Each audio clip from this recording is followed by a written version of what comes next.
ខ្ញុំម្ចាស់ជីអូនចិត្តរៀបការទៅហើយសូមព្រះមានមេត្តាជួយការពារខ្ញុំមានប្តីល្អស្រឡាញ់គ្នារហូតនៅជាមួយគ្នាដល់ចាស់សក្ការ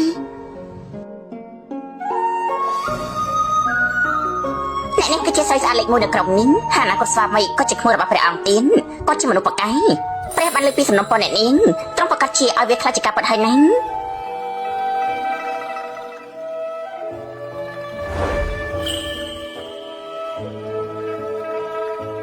អ្នកនាងមកក៏អ្នកនាងចង់មកទីនេះឆ្លើយបង្គំព្រះមុនពេលរៀបការទាំងយប់នោះខ្ញុំខ្លាចថានឹងមានចៅ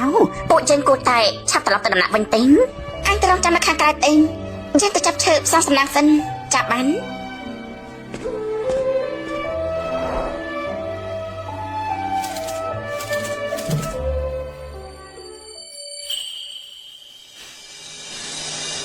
យ៉ាងប្រកាសជាធ្វើឲ្យរឿងនោះខ្លាចជាការពិតបាន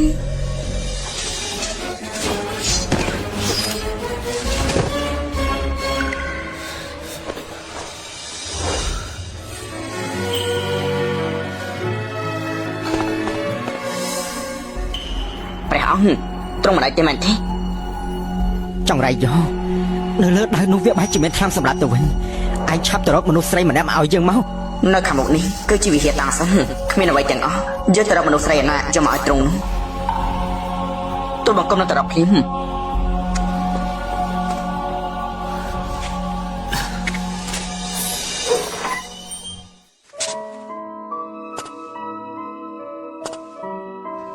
ឈិងតៃពួកយើងទៅដំណាក់វិញទេ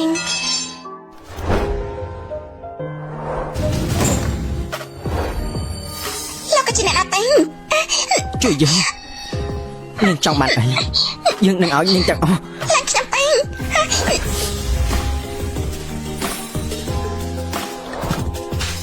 មនុស្សចង្រៃយើងមានប្តីហើយបើសិនជាអញហ៊ានបាច់ជិតនោះគេនឹងមិនដាស់លែងអញទេឡើងចឹងពីយប់នេះទៅនាងជាមនុស្សរបស់យើងហើយណាស់ខ្ញុំយកនាងវាមានតែងាប់ទេ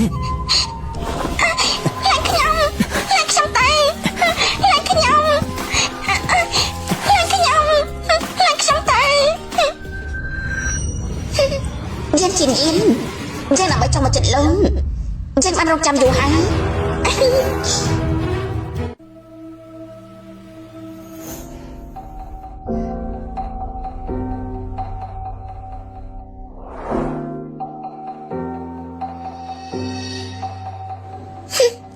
យើងជាយិនមកជីវិតនេះយើងក៏នឹងតាំងទីជាមួយនឹងលោកហើយខ្ញុំឈ្មោះហ្វាំងជីអូគឺជាតារាសម្ដែងឆ្នាំនៅសតវត្សទី21កាលមកខ្ញុំក៏បានឆ្លងភពមកសម័យបុរាណខ្លាចជាកូនស្រីមេតបធំនេះរយៈពេលជាង10ឆ្នាំហើយកាលពី3ខែមុនខ្ញុំនៅក្នុងចំណោមកូនស្រីមានឋានៈនោះត្រូវគេរកចូលវាំងត្រូវព្រះអង្គយានជាយានគេប្រទានមកគោលការណ៍ឲ្យខ្ញុំជាមួយក្មួយរបស់គេស្ដេចបៃណានយានជីវិននៅនាងហ្វាំងព្រះអង្គម្ចាស់ពេញចិត្តគ្រួសារហ្វាំងទ្រង់បានចាញ់រាជសារមកនាងឆាប់ទទួលរាជសារទៅខ្ញុំមិនចាញ់សូមអរព្រះគុណព្រះអង្គប៉ុន្តែយើងដឹងការប្រទានមកគោលការណ៍នោះគឺខ្លាំងខ្លាចទីគេຕົកយើងគឺជាចំណាក់ខ្នងនៅក្នុងរាជធានី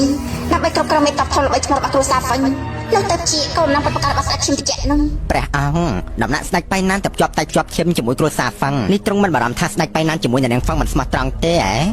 បើសិនជាអញ្ចឹងមែនក៏ល្អឲ្យយើងទៅកំចាត់ពួកវាទាំងអស់តែម្ដងក្រាបទូលមង្គលការរបស់ស្ដេចបៃណានជាមួយនាងហ្វាំងនឹងធ្វើនៅខែរងាដើមខែ8នេះទ្រង់ហៅមេតបហ្វាំងមករាជធានីវិញមកចូលរួមមង្គលការដែរទេមិនបាច់ទេមង្គលការរបស់មនុស្សស្រីវាជាកូនអុកមកឲ្យរាជការនឹងណោះទេវាគ្មានអីសំខាន់ទេមិនចាំបាច់ទេមង្គលការរបស់មនុស្សស្រីវាគឺជាកូនអុកមកឲ្យរាជការនឹងនគរទេវាគ្មានអ្វីសំខាន់ទេ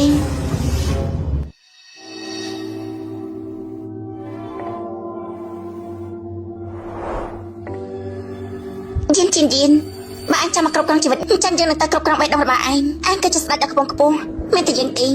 ដែលមិនគ្រប់ឯងបើឯងដឹងថាមនុស្សស្រីដែលឯងចង់បានត្រៀមការជំនះផ្សេងនោះឯងនឹងមានអារម្មណ៍យ៉ាងម៉េចទេយើងពិតជាចង់ឃើញមនុស្សដែលមិនយកមនុស្សស្រីទៅក្នុងចិត្តដូចជាឯងតើប្រចាំចំណែងនឹងស្គូតលីលាមកស្មោះស្ម័គ្រប្រតិយើងតើវាយ៉ាងម៉េចទេ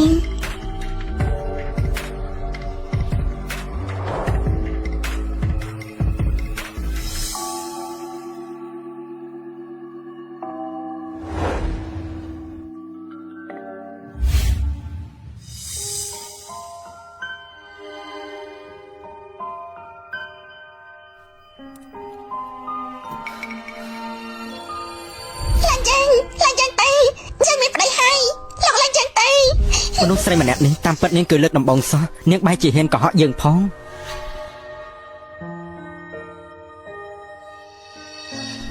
សិលសានក្រាបទូលព្រះអង្គឯងទៅតាមរកមនុស្សស្រីដែលមិនទាន់រៀបការអ្នកណាដែលមានឈ្មោះថាឈីនៅក្នុងនោះរកនាងឃើញហើយនាំនាងចូលមកវិញក្រាបទូលចុះបើសិនជាមនុស្សស្រីម្នាក់នោះនាងរៀបការរួចហើយមនុស្សស្រីរបស់យើងទោះជាងាប់ក៏ដោយក៏មិនអាចខ្លាចជាមនុស្សស្រីរបស់ប្រុសផ្សេងបានដែរអ្នកគឺជាប្តីរបស់ខ្ញុំស្ដេចបៃណាយានជឿវិនគេមានស្នាមមួយដែលគេស្រឡាញ់ថ្នាក់ថ្នមនេះចំពោះយើងគេស្អប់ប្រពន្ធដែលត្រូវបង្ខំរៀបការដើម្បីផលប្រយោជន៍នេះព្រះអង្គនៅយប់នេះគឺជាយប់សំណេករបស់ពួកយើងឲ្យខ្ញុំម្ចាស់ជួយបដោះឈុតឲ្យត្រង់ចាញ់មង្គលការយើងជាមួយនាងគឺព្រះអង្គជាអ្នកប្រទានមកមិនមែនយើងជាអ្នកព្រមទេយើងមិនបានស្រឡាញ់នាងទេ3ខែក្រោយយើងនឹងទៅអង្វរព្រះអង្គឲ្យពួកយើងលែងរះគ្នាអញចង់លែងយើងហ្នឹងតែយើងនឹងឲ្យអញមកស្រឡាញ់យើងនឹងយកអញជាឧបករណ៍ធ្វើឲ្យយានជាយានមកចំណែនមកប្រចាំនឹងយើងខ្ញុំម្ចាស់ស្រឡាញ់ត្រង់សំត្រង់កំទៅអីខ្ញុំម្ចាស់ខុសហើយសំត្រង់លើកឡើងតឲ្យផងស្រឡាញ់យើងហ៎តែមុនពេលរៀបការនោះពួកយើងមិនដែលបានស្គាល់ឬជួបមុខគ្នាជាវិនគេចំណុកខ្វះក្តីស្រឡាញ់យើងក៏ហាក់ថាស្រឡាញ់គេដើម្បីឲ្យបេះដូងរបស់គេរង្គោះរង្គើអ្វីក៏សម្ដែងមកដែរអ្នកណាឲ្យយើងជាតារាសម្ដែងឆ្នាំនោះណាឆ្នាំមុនកម្មវិធីកលកូនកាត់នោះខ្ញុំម្ចាស់បានស្រឡាញ់ត្រង់តាំងពីឃើញលើកដំបូងក្តីស្រឡាញ់ខ្ញុំម្ចាស់ចំពោះត្រង់មិនដីអាចធ្វើជាសាកសីបានបេះដូងរបស់ខ្ញុំម្ចាស់បើសិនជាត្រង់ចង់បាននោះត្រង់អាចយកបានគ្រប់ពេលវេលាអ្នកដែលកុំមកនោះតែទីបំផុតមកហើយព្រះអង្គទោះបីជាមេតបហ្វឹងកាន់កងតបធំប៉ុន្តែគាត់ស្មោះត្រង់ជាមួយរាជការណាហេតុអីបានជាទ្រង់គិតថាមេតបហ្វឹងអាចនឹងមានបំណងចង់ក្បត់ជាតិនោះទោះជាមេតបហ្វឹងគេស្មោះត្រង់តែចិត្តមនុស្សមិនទៀងឲ្យកូនស្រីគេការចូលគ្រួសាររាជវង្សក៏អាចងាយគ្រប់គ្រងគ្រួសារហ្វឹងដែរមនុស្សស្រីដែលយើងឲ្យឯងតាមរកនោះ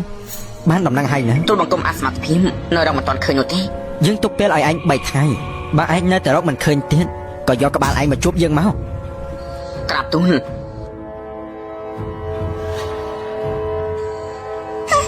ឲ្យតែនាងមិនទៅរករឿងឈៀងយើងអាចឲ្យនាងរស់នៅទីនេះសុខសាន្តមួយជីវិតក្រោកឡើងមកយានជាយានមកឲ្យយើងជួយធម្មតាឲ្យពួកយើងឆាប់បានជួបគ្នាទេអរគុណព្រះអង្គសំឡេងនេះមិនបានជាប្រហែលយ៉ាងនេះ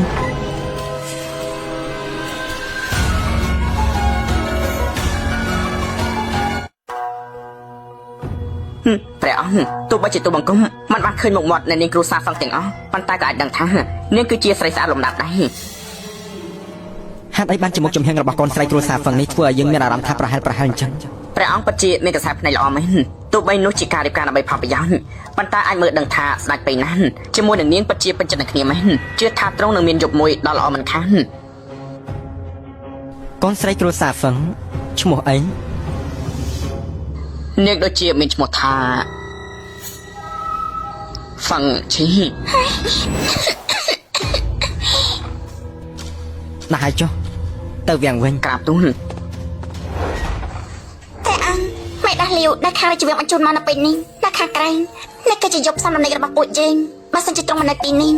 ហើយលឺទៅខាងក្រៅវាំងនោះខ្លះថាព្រះអង្គនឹងគិតថាប្តីប្រពន្ធពួកយើងមិនស្រឡាញ់គ្នាទេបើឯងមិនឆាប់ស្រឡាញ់យើងយានជាយានគេមកប្រចាំយើងយ៉ាងម៉េចទេណាស់ហើយចុះយប់នេះយើងនឹងនៅដំណាក់នេះ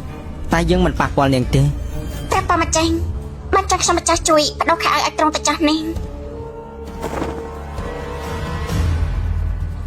យានជាយានណាស់ពេលដែលឯងនឹងថាមនុស្សស្រីដែលឯងខំប្រឹងតាមរកយ៉ាងលំបាកនោះបានការជាមួយក្មួយរបស់ឯងបានខ្លាចជាប្រពន្ធរបស់គេអ្នកខ្វះតែមួយជំហានក៏រកឃើញតែឯងនៅខាងចំណែកដល់ឈួតឬអើ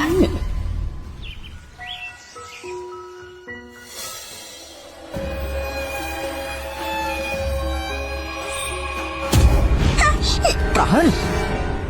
នាងគិតថាតើវិធីនេះហើយអាចមកតាក់ទាញយើងបានអញ្ចឹងហ៎គឺបច្ជាមកក្បាច់ចិត្តមែនត្រង់គឺបច្ជាមានការយកច្រឡំហើយ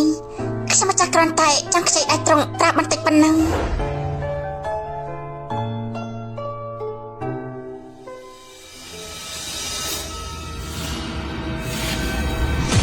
នេះគឺ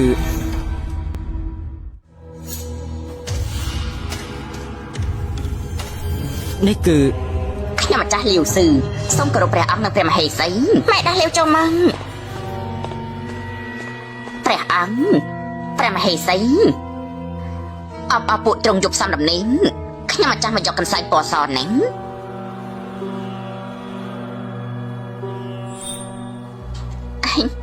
អបព្រះអង្គព្រះមហេសីអញ្ចឹងខ្ញុំម្ចាស់ទៅរាជវាំងតាមបញ្ជាហើយហ្នឹងម៉ែដាស់លំបាកហើយ តាមពិននឹងមកខំដៃយើងគឺដើម្បីទៅបង្កើតការផ្សំដំណេកខ្លាំងៗទេ ខ្ញុំម្ចាស់ដឹងថាត្រង់ស្រឡាញ់បងស្រីនិយាយមកឈិញនឹងខ្ញុំម្ចាស់ស្រឡាញ់ត្រង់ខេត្តនេះក៏ព្រមនៅជាមួយនាងដោយសុខសាន្តមិនចឹងត្រង់ដំឡើងនាងទៅជាអ្នកម្នាក់ចឹង ស្មានមិនដល់ថានាងបែរជាស្រឡាញ់យើងដល់ថ្នាក់នេះមើលទៅនាងពិតជាស្រឡាញ់យើងមែនហើយបានអញ្ចឹងក៏ឲ្យនាងទៅរៀបចំការតែងតាំងអ្នកម្នាងចុះ ព្រះបង ឈិញតៃមើលថាមហេសីឲ្យល្អទៅ ព្រះបព្រះអង្គ យប់បន្តិចចាំយើងមករកនាង ខ្ញុំម្ចាស់នឹងចាំត្រង់ ព្រះមហេសី យើងជីវិនតែក៏ជាមនុស្សមុខត្រជាក់ប៉ុន្តែចិត្តច្រើនមែន មហេសីបើសិនជាព្រះអង្គទ្រង់ដឹងពីសមត្ថភាពទ្រង់នោះហើយបានរកឃើញកន្សែងសនោះទ្រង់អាចគិតថាព្រះមហេសីគឺជាស្រីប្តីផ្ដាស់ទីដឹងហ្នឹង ឈិញតៃភាពស្អាតស្អំរបស់មនុស្សស្រីវាមិនស្ថិតនៅក្រោមសម្ដីរបស់មនុស្សប្រុសទេ ប៉ុន្តែព្រះអង្គជាមនុស្សសាហាវសម្បត្តិពុកមន្ត្រីក៏គ្មាននរណាហ៊ានប្រឆាំងជាមួយទ្រង់ដែរមហេសីធ្វើអញ្ចឹងទ្រង់មិនសម្លាប់ទ្រង់ទៅហើយទេអី យើងជិនយិនតែក៏ជាស្ដេចនគរមួយកាលណាមិនទៅប្រមស្ជបាច់ធម្មតាក៏អាចយកចិត្តគេបាននោះទេមិនឲ្យគេមកចំណេញមកឈួតព្រោះតែយើងតែចឹងមិនយ៉ាងអានចាប់បេះដូងរបស់គេបានទេ ព្រះអង្គមនុស្សស្រីម្នាក់នោះបានរកឃើញហើយប៉ុន្តែ និយាយមក នាងជាកូនស្រីគ្រួសារហ្វាំងឈីអូដែលទ្រង់ទៅតាមប្រតិមង្គលការឲ្យនាងជាមួយស្ដេចបៃណាតមិនយូរនោះឯងទ្រង់ក៏ដឹងដែរពួកគេទាំងពីរបានរៀបការការពីម្សិលមិញរួចហើយសូមទ្រង់កុំខ្នល់អីទូលបង្គំក៏មិនដឹងដែរថាវាបែរជាចៃដន្យយ៉ាងនេះហើយនេះការពីម្សិលមិញយើងទៅនិយាយប្រាប់ចំពោះមុខទ្រង់ថាស្រីរបស់ទ្រង់ស្និទ្ធស្នាលជាមួយប្រុសផ្សេងថាទៅប្រតិមង្គលការបានល្អព្រះហើយលោកគូតឲ្យរន្ទះបាញ់យើងឲ្យងាប់ទេខ្ញុំម្ចាស់មានការសូមជួបព្រះអង្គ ចូលមក សូមថ្វាយបង្គំព្រះអង្គការប្រយុទ្ធមិញស្ដេចបៃណាជាមួយមហេសីបានទៅផ្សំដំណេកហើយខ្ញុំម្ចាស់បានធ្វើតាមបញ្ជាហើយ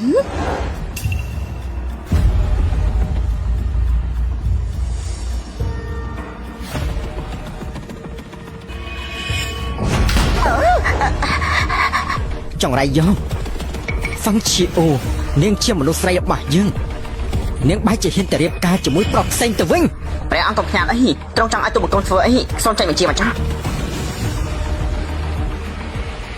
សម្រាប់នាងទៅ ព្រះអង្គមិនបាននោះទេគ្រូសាហ្វាំងក្តៅប្រាំអំណាចធំហើយហ្វាំងឈីអូក៏ជាមហេសីរបស់ស្ដេចបៃណាទៀតបើនាងស្លាប់ដោយគ្មានហេតុផលនោះខ្លាចថាពិបាកដោះស្រាយខ្លាំងណាស់ទទួលបញ្ជាព្រះអង្គ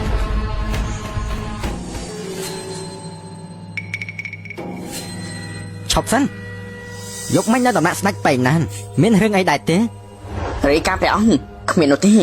នឹងលេចជាស្រីបរិសុទ្ធទៀតហើយបើសិនជាយានជីវិនដឹងនោះគេនឹងមិនលើកលែងឲ្យនាងទេមើលទៅពួកគេមិនបានផ្សំដំណេកជាមួយគ្នាទេមើលទៅកន្សែងនោះគឺនាងប្រឌិតឡើងមកទេយប់នេះនាំនាងចូលវាំងមក ក្រាបទូល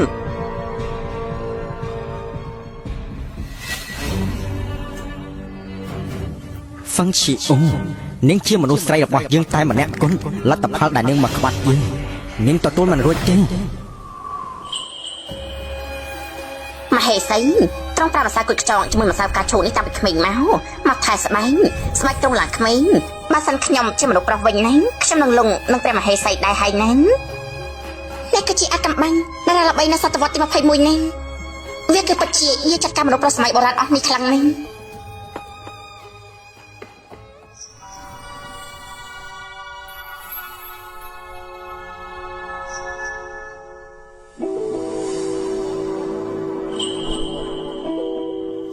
មហេសី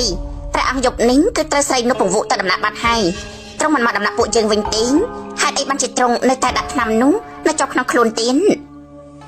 ទីត្រអីអ្នកដែលយើងចង់ជួបនោះមិនមែនជាគេទេបើ សិនជាយើងជីវិតនៅទីនេះយើងមិនអាចក្រមនុស្សរបស់យើងជានិយាយចាប់ចូលវាងទេ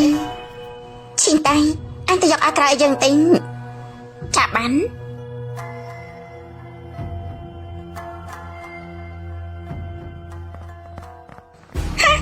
គឺអញទៀតហើយក្រុមចៅអញជាអ្នកណាទេពួកអញតាំងទៀមយើងធ្វើអី អ្នកនាងហ្វឹងលោកម្ចាស់ខ្ញុំចង់ជួបអ្នកនេះសុំទោសផង ន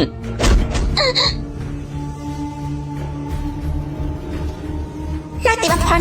យើងអាចចូលវាបានហើយ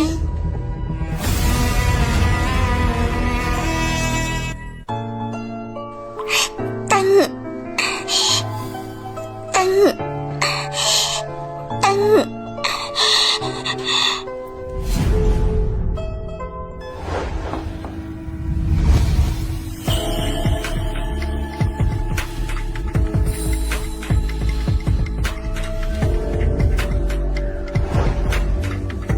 មិនបានជាក្លិនក្រអូបលើខ្លួននាងវាធ្វើឲ្យយើងឆ្លុះមកវិញយ៉ាងណា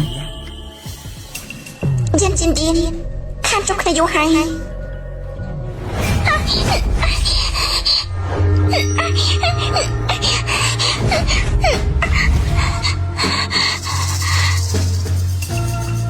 មនុស្សចង្រៃអញចាប់យើងមកទៀតហើយនេះអញគឺជាអ្នកណាទេ ចង់មកសម្លាប់យើងវាមានទោសស្លាប់ណា នៅទីនេះគឺជារាជវាំងបានចឹងលោកក៏ជាព្រះអង្គ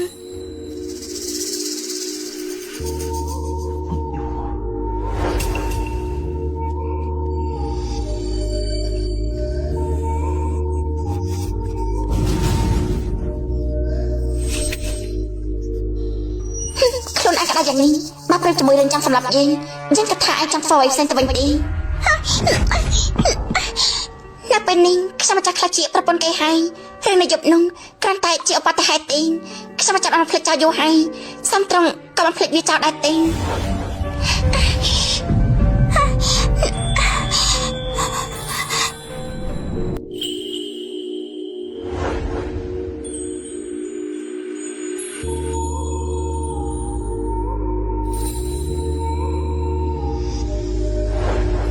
នាងស្អាតណាស់ ជាមហេសីរបស់ស្ដេចបៃណានពួកចាំមិនអាចធ្វើចាំបានទេ អញ្ចឹងយប់នេះយើងនឹងជួយនាងរំលឹកការចងចាំបន្តិចថាមហេសីរបស់ស្ដេចបៃណាននេះនាងមកចូលទន្លេស្នេហាជាមួយនឹងយើងយ៉ាងម៉េច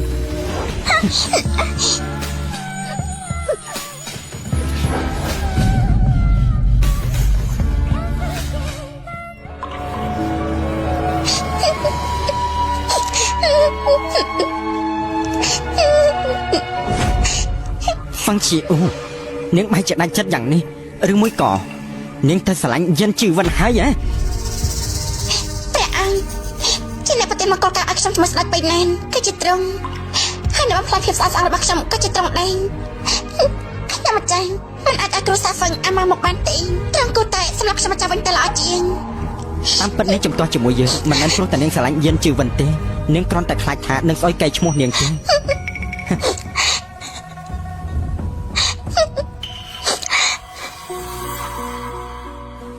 យើងបដោចិត្តហើយពេលនេះវាមិនមែនជាពេលសម្រាប់នាងទេពួកឯងព្រះអង្គផ្សព្វផ្សាយដំណឹងទៅប្រគល់ដំណាក់ជីងហួរឲ្យទៅស្នំឯកហ្វឹងទៅមួយខែក្រោយនឹងធ្វើពិធីឡើងតំណែងក្រាបទូលព្រះអង្គមិនដែលតែឆ្លុះវង្វេងជាមួយមនុស្សស្រីទេនេះគ្រាន់តែជាអារម្មណ៍មួយឆាយទៅបានជាតតែងតាំងស្នំឯកហ្វឹងនោះត្រូវព្រះអង្គសពប្រតិក៏មិនបានប្រហែលថ្ងៃដែរព្រះអង្គខ្ញុំម្ចាស់គឺជាមហេសីរបស់ស្ដេចបៃណានតើខ្ញុំម្ចាស់មិននឹងអញធ្វើជាស្នាមឯករបស់ត្រង់បានទេសំត្រង់មេត្តាដល់រាជបញ្ជាឲ្យខ្ញុំម្ចាស់ទៅដំណាក់វិញទេ បើមិនមែនគិតពីកែឈ្មោះនាងតែធ្វើគ្រប់យ៉ាងទុកមុនយើងមិនចាំបាច់ត្រូវការពេលមួយខែនេះបាននាងមិនស្ដាប់បង្គាប់ទេអញ្ចឹងនាងមិនបាច់ទៅវិញទេ ព្រះប៉ាម្ចាស់ខ្ញុំម្ចាស់នឹងស្ដាប់បង្គាប់តែព្រះអង្គអាចឲ្យមនុស្សរបស់ខ្ញុំម្ចាស់តែដំណាក់វិញបានហើយនេះបើសិនជាឲ្យព្រះស្វាមីរបស់ខ្ញុំម្ចាស់ដឹងនោះ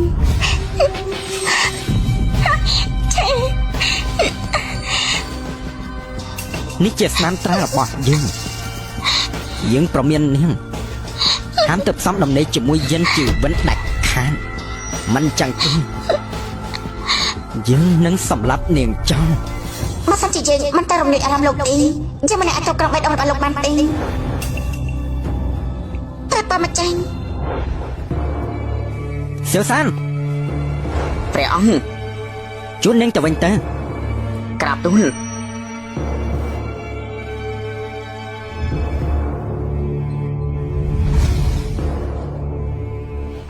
យានជាយាន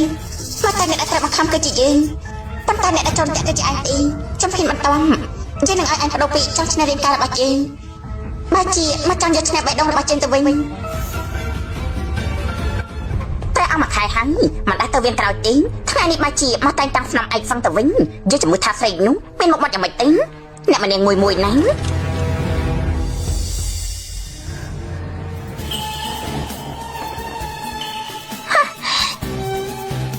ស្រីកញ្ជ្រោមមកពីណានឹងមិនបាច់ជាវាចេញពីបន្ទប់ព្រះអង្គអញ្ចឹងឬមួយកនាងជាស្នំឯកសឹងនោះទៅមើលទៅ ន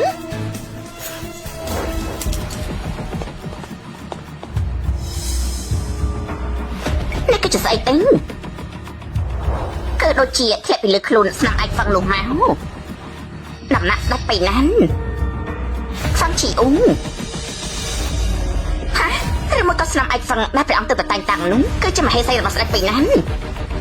ឬមកស្នាមអាចហ្វឹងដែលព្រះអង្គតែងតាំងនោះគឺជាមហេសីរបស់ស្ដេចไปណាន់ថាមិញប៉ុស្ដេចไปណាន់នោះគឺជាក្មួយភាសារបស់ទ្រង់ហ្នឹងមិនអាចទេ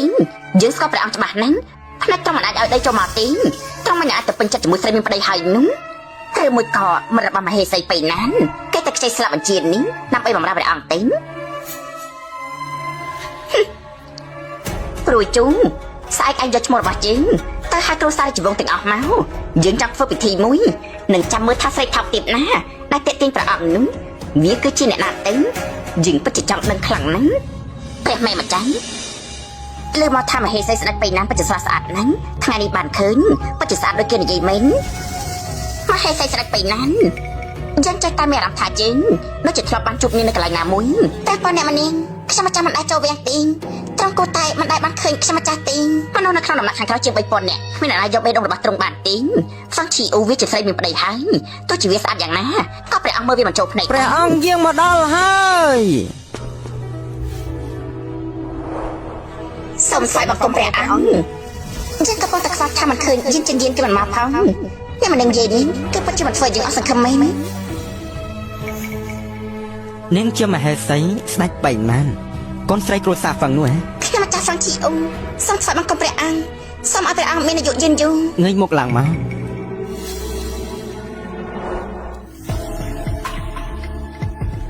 នេះនាងអៀនណាក្រោកឡើងមកថ្ងៃនេះជាកម្មវិធីជួបជុំគ្រួសារមិនបាច់គួរសមទេអង្គុយចុះមក ព្រះពរម្ចាស់ ស្ដេចបៃណានជាមួយមហេសីបៃណានមកអង្គុយក្បែរយើងមកក្រាបទូល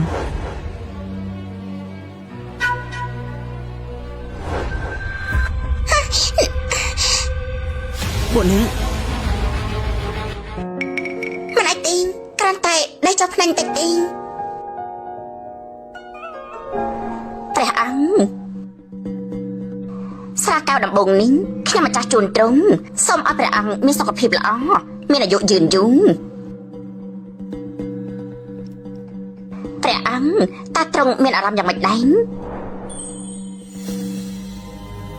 ពិតជាល្អណាស់ មនុស្សប្រឹងពិតជាចូលចិត្តអារម្មណ៍ស្នំល្អជាងប្រពន្ធស្នំតែចាញ់មនុស្សស្រីលួយអត់មែន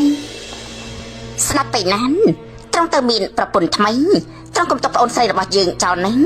ក្រាបទូលឈីអ៊ូជាមួយឈៀងអឺនាងស្រស់ស្រួលគ្នាណាតែតែងតាំងឈៀងអឺឡើងជាស្នាមឯកនោះក៏ជាគំនិតរបស់ឈីអ៊ូដែរ គឺពិតជាសំគ្នាមែនស្រីស្អាតប្រុសពូកែ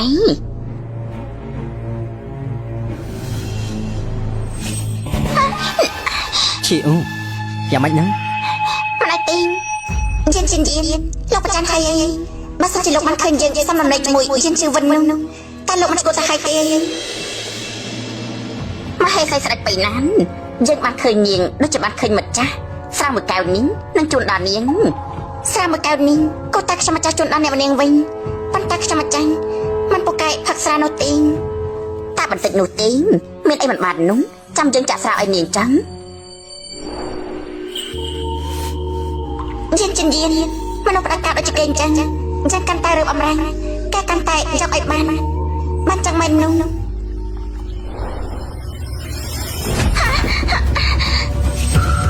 ពួកអ្នកបាជីនេះពួកនាងអ្នកម្នាងម្ចាស់ត្រង់មិនអីទេ ស្រីថោកទីមវាគឺតាក់ទិនព្រះអង្គពីក្រោយខ្នងសិនស្នាមឯកហ្វឹងនោះគឺជាហ្វឹងឈីអូហើយ អ្នកម្នាងខ្ញុំចាំមិនចេះពីសុជីវធម៌ទេខ្ញុំនៅលើដាច់មួយកៅនេះ មកព្រះអង្គអីនេះត្រង់ដូចជាពេញចិត្តចំពោះរឿងនេះណាបើសិនជាយើងទៅបកក្រាបរឿងនេះត្រង់ប្រកាសជាមិនសប្បាយចិត្តទេនេះគឺយើងរអត់ដៃទេមិនអីទេ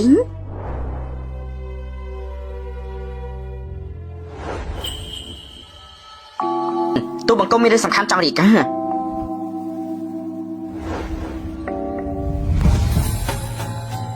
អ្នកម្នាងរឿងអត្តមរបស់យើងជាមួយព្រះអង្គតើបាននាងដឹងហើយចាំបន្តបាននេះកុំធ្វើឲ្យយើងអស់សង្ឃឹមមិនសិន ឈីអូអូនយ៉ាងម៉េចហ្នឹង ខ្ញុំម្ចាស់ដូចជាស្វងស្រាហើយ មិនស្មាត់ថានាងផឹកសាទៅមួយកៅសាំងក៏ស្វឹងទៅហើយព្រះពិតជាជួយយើងមែនព្រោះជូនព្រះពរម្ចាស់នាំស្ដេចបៃណានជាមួយមហេសីទៅសម្រាប់នៅដំណាក់សិនទេព្រះមេម្ចាស់យើងស្គាល់ព្រះអង្គច្បាស់ជាងគេមនុស្សស្រីដែលត្រង់ចង់បានមិនថាមានឋានៈអ្វីទេខ្លួនជាមួយនឹងបេះដូងរបស់គេត្រូវតែជារបស់ត្រង់ទាំងអស់ហ្វុងឈីអូថ្ងៃនេះបើសិនជាឲ្យត្រង់ឃើញនាងជាមួយនឹងយានជឿវិនស្និទ្ធស្នាលគ្នានោះនាងស្លាប់មិនខានព្រះអង្គត្រង់យើងមកវិញហើយអី ស្ដេចបៃណានជាមួយមហេសីគេតាណាហើយ មហេសីនាងសវឹងនាងក៏ឲ្យស្ដេចបៃណានកំដរនាងទៅសម្រាប់ខ្ញុំក៏បានឲ្យគេជូនពួកនាងទៅសម្រាប់ហើយណាអេព្រះអង្គ ហ្វឹងឈីអូបើសិនជានាងទៅឲ្យយានជឿវិនប៉ះនាងនោះយើងនឹងទៅសម្លាប់វាហើយមកសម្លាប់នាងតាមក្រោយ យើងនៅជាមួយព្រះអង្គ10ឆ្នាំហើយយើងមិនដែលឃើញទ្រង់ខឹងក៏ព្រោះតាមលោកស្រីណានចង់បាននេះទេ ក្តៅគឺពិតជាក្តៅណាស់ គ្រាន់តែស្រាបមួយកែវសោះមិនបានជានាងក្តៅយ៉ាងនេះ ក៏ព្រោះតែនៅក្នុងស្រានោះត្រូវយើងដាក់ថ្នាំចូល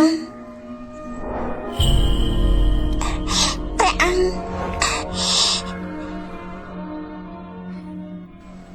ខ្ញុំម្ចាស់ពិតជាពិបាកក្នុងខ្លួននេះសំត្រង់ជួយខ្ញុំម្ចាស់ផងទៅ ឬមួយក៏ក្នុងស្រានោះ ព្រះអង្គតើខ្ញុំម្ចាស់នឹងស្លាប់ដែរទេ มันអាចទេយើងនឹងមិនឲ្យនាងកាត់អីទេ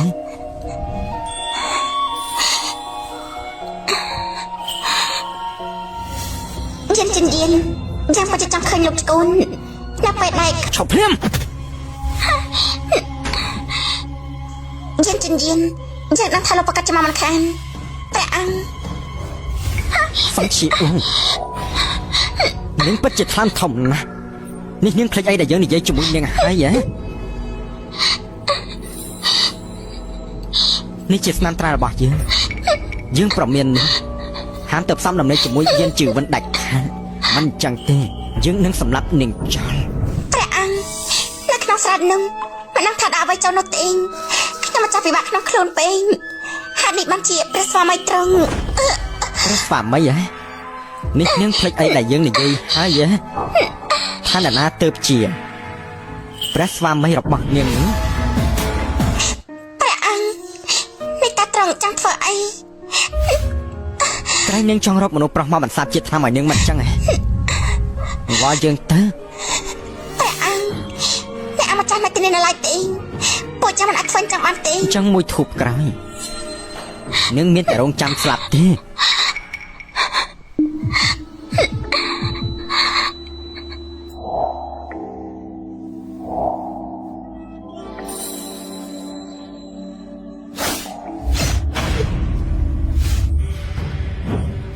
ហ្វឹងឈីអូនេះនាងស្អប់យើងយ៉ាងនេះហ៎នាងសុកចិត្តស្លាប់ក៏មិនឲ្យយើងប៉ះនាងដែរមែនទេ តាមពិតគឺព្រះអង្គត្រង់ចាប់ខ្ញុំម្ចាស់ទេខ្ញុំម្ចាស់បានសាប់ថ្នាំឲ្យត្រង់នេះ ត្រង់ណាមកធ្វើបាបមើងងាយខ្ញុំម្ចាស់ទៀនព្រះអង្គ ថាដេកបានជាយើងឃើញនាងយំយើងមានអារម្មណ៍ថាភ័យចឹងយើងមិនដែលមានអារម្មណ៍ចឹងទេឈប់យំទៅ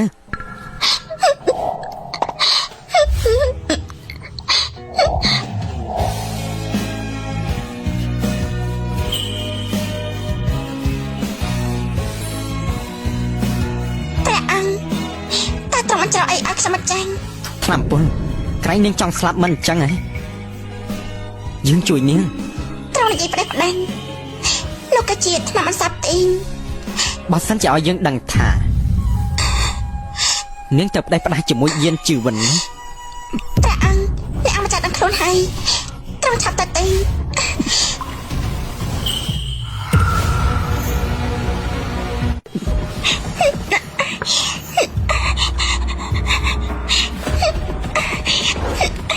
បើនាងនៅតែមិនស្ដាប់បង្គាប់យើងទៀតមិនចាំមួយខែទេយើងនឹងនាំនាងចូលវាំងភ្លី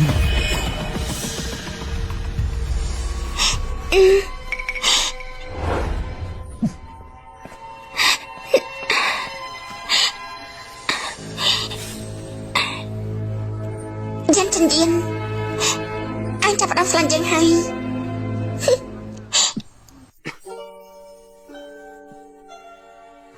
ព្រះអង្គត្រង់ដឹងខ្លួនហើយមែនទេ ជីអូនេះយើងយ៉ាងម៉េចនឹងនឹងមិនអីទេ ប្រហែលជាស្រានោះខ្លាំងពេកព្រះអង្គត្រង់ក៏ស្វឹងដេញ នឹងមិនអីគឺល្អហើយមិនចឹងទេពួកយើង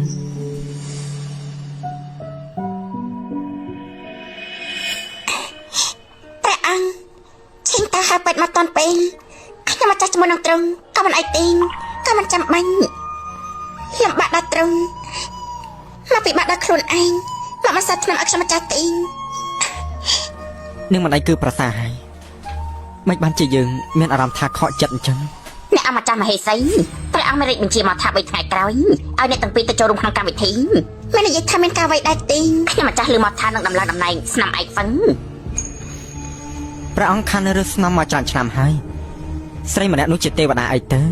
បែរជាអាចឲ្យព្រះអង្គរំកើចិត្តបាននោះ នៅរយៈពេល3ថ្ងៃក្រោយគឺកងតែបានដឹងទេ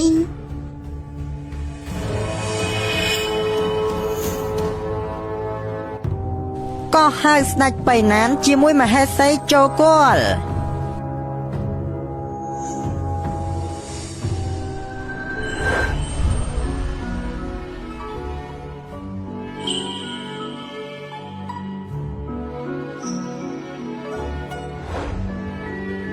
ខ្ញុំម្ចាស់ បង្គំសូមស្វែងបង្គំព្រះអង្គ ចង្រៃយូមកជាមិនអាចក្ដួលហ្វឹងឈីអ៊ូសេថាប់ពី បាន មួយបានទៅវិញ និយាយថាមហេសីស្ដេចបៃណានពិតជាស្អាតណាស់ថ្ងៃនេះបានឃើញគឺពិតជាស្អាតមែនពិតជាសមគ្នាខ្លាំងណាស់មង្គលការនោះគឺព្រះអង្គជាអ្នកប្រទានមកឲ្យគេសរសើរពេញនឹងព្រះអង្គពិតជាមានប្រាជ្ញាណាស់ពិតជាមានប្រាជ្ញាណាស់ក្រៅពិធីនេះគឺដើម្បីតែងតាំងស្នំអាចមិនចឹងហ៎មិនបានជាព្រះអង្គនៅមិនទាន់ចាប់ផ្ដើមពិធីទៀតហើយនៅសម្លឹងមើលមហេសីស្ដេចបៃណានមិនដាក់ភ្នែកណៃរិះគន់ព្រះអង្គផងនេះអាចលេចចង់រស់ហើយហ៎ ញីស្រីថាប់គៀបនេះវាកាជាមួយស្ដេចបៃណានហើយណាមកតែព្រះអង្គទៀនវាហ៊ានឲ្យផ្លេចត្រង់អញ្ចឹងផងឯង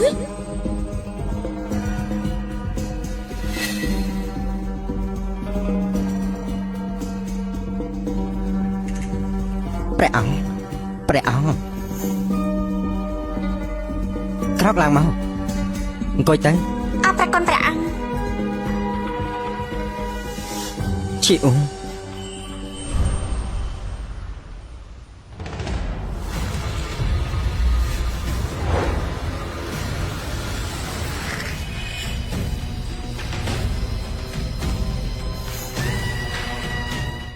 លេងចម្រៀងទៅ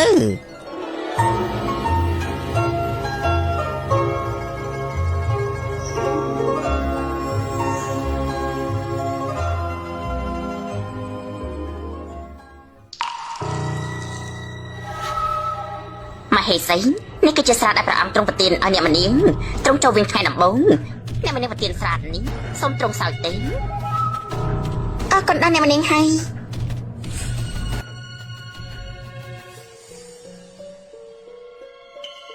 ខ្ ខ្លាំងឆ្នាំបជាខ្លាំងណាស់កំឈីអូពេលដែលនាងផឹកស្រានេះហើយនាងនឹងក្តៅខ្លាំងដល់ថ្នាក់ដល់ខោចេញធ្វើថោកអ៊ីមខ្មាស់គេបាក់មុំនាងឯងងាប់មិនខានស្រាកៅដំបងនេះខ្ញុំម្ចាស់ចង់ជូនដល់ព្រះអង្គស្រាកៅដំបងនេះខ្ញុំម្ចាស់ជូនដល់ព្រះអង្គឈប់ច្រៀងទៅចាញ់ទៅហេតុអីបានជានាងចង់ជួនស្រាយើងព្រះពរព្រះអង្គទុកខ្ញុំម្ចាស់នៅកាពីនៅព្រំដែនរហូតមកមិនមានឱកាសមកជួបត្រង់ទេហេតុនេះស្រាកៅដំបងនេះខ្ញុំម្ចាស់ចង់ជូនដល់ព្រះអង្គចំនួនពុករបស់ខ្ញុំម្ចាស់សូមព្រះអង្គមានមេត្តាខ្ញុំម្ចាស់អាចយកស្រានេះជូនដល់ក្បែរខ្លួនត្រង់ដែកទីស្រានេះចំពោះមនុស្សប្រុសជាថ្នាំសម្រាប់យើងមិនអាចឲ្យព្រះអង្គទ្រង់សើស្រានោះបានទេមហេសីបើសិនជានាងចង់ជូនស្រាដល់ព្រះអង្គចំនួនពុកនាងនោះក៏គោតែព្រះអង្គជាអ្នកប្រទានស្រាឲ្យដែរមិនមែនផឹកស្រាក្នុងដៃនាងនោះទេនេះមិននឹងសំទេព្រះអង្គខ្ញុំម្ចាស់បានលើមកថាស្រានេះគឺព្រះអង្គទ្រង់ប្រទានឲ្យអ្នកម្នាក់ទេខ្ញុំម្ចាស់គិតថាស្រានេះជូនដល់ព្រះអង្គចំនួនលោកពុកខ្ញុំម្ចាស់មិនមានកំណត់ប្រហែលលើត្រង់ទេព្រះអង្គមហេសីនឹងមិនសូវដឹងពីច្បាប់ទម្លាប់ក្នុងវាំងទេសូមទ្រង់លើកលែងទោសឲ្យផងតែម្នាក់យីយើងមិនមែនជាមនុស្សស្រីដែលពឹងលើសម្រាប់តែលើមនុស្សប្រុសតែមកមុខទេអ្នកចង់ឲ្យយើងខ្មាស់គេមិនមែនងាយអញ្ចឹងទេខុសកំណត់របស់ព្រះអង្គចិត្តមកដល់ហើយដើម្បីបញ្ជាក់ពីភាពស្មោះត្រង់ខ្ញុំចង់នឹងតែងកំណាប់មួយជូនដល់ទ្រង់ជីអូល្អបើសិនជានាងតែងបានល្អយើងនឹងឲ្យរង្វាន់នាងបើធ្វើមិនបានល្អទេយើងនឹងដាក់ទោសនាងហើយមហេសីនាងព្រមដែរទេព្រះអង្គខ្ញុំម្ចាស់ទទួលបញ្ជាអ្នកអម្ចាស់កំរាំអីត្រង់តែកន្លែងអង្គុយវិញទេ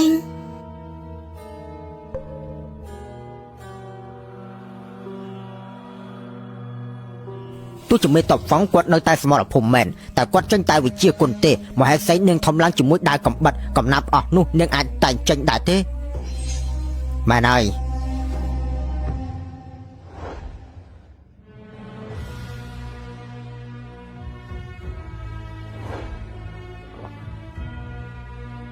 រាជការបាក់ឡើងមានស្ដេចអស់ចា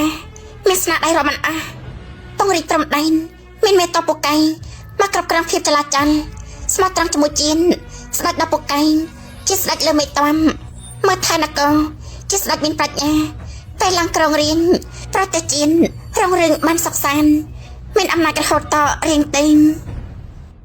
ខ្ញុំម្ចាស់ជូនដល់ព្រះអង្គមួយកែម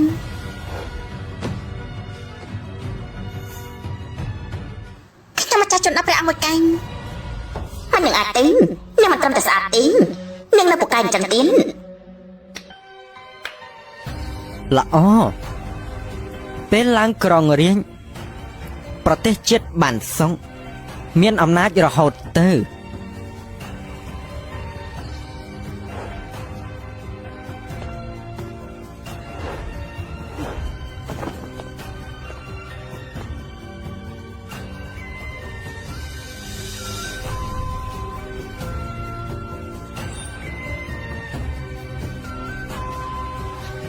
មេតហ្វឹងតែមានកូនស្រីល្អម្នាក់យើងពិតជាពេញចិត្តណាស់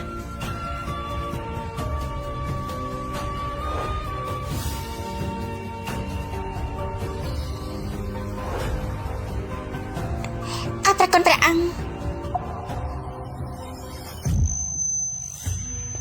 ព្រះអង្គទ្រង់យ៉ាងម៉េចហ្នឹងហើយរាជពេទ្យដែរទេយើងហត់ហើយយើងទៅសម្រាប់សិនហើយពួកលោកនៅសប្បាយចុះសូមបង្គំលាព្រះអង្គ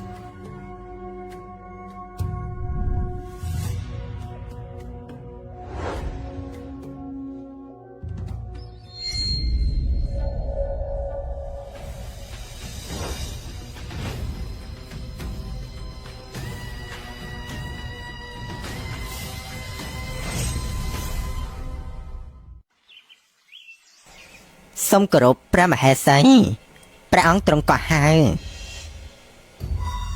សូមលោកអាមាត្យចាំបន្តិចទេចាំយើងបដូរឈុតហើយចាំយើងទៅជាមួយអ្នកអាមាត្យចាស់តែម្ដងព្រះអង្គមានបន្ទូលហើយក៏ហៅមហេសីតែម្នាក់គុណបានចឹងបាន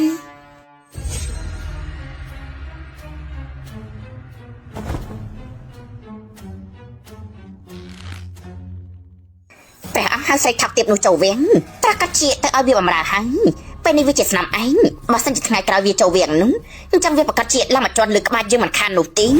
អ្នកមនាងព្រះអង្គចង់បានហ្វឹងឈីអូគឺគ្រាន់តែពេញចិត្តជាមួយអារម្មណ៍ថ្មីទេបើសិនជានាងពិតជាបានចូលវាំងមែននោះព្រះអង្គនឹងធន់នាងហើយ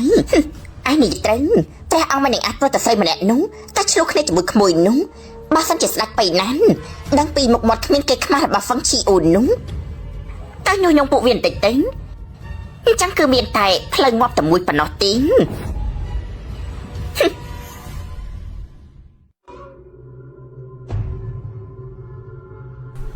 មកនេះមក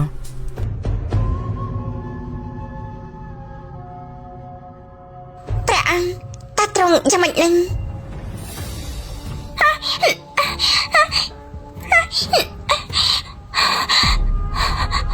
ព្រះអង្គត្រង់ដល់លេខខ្ញុំម្ចាស់ទេ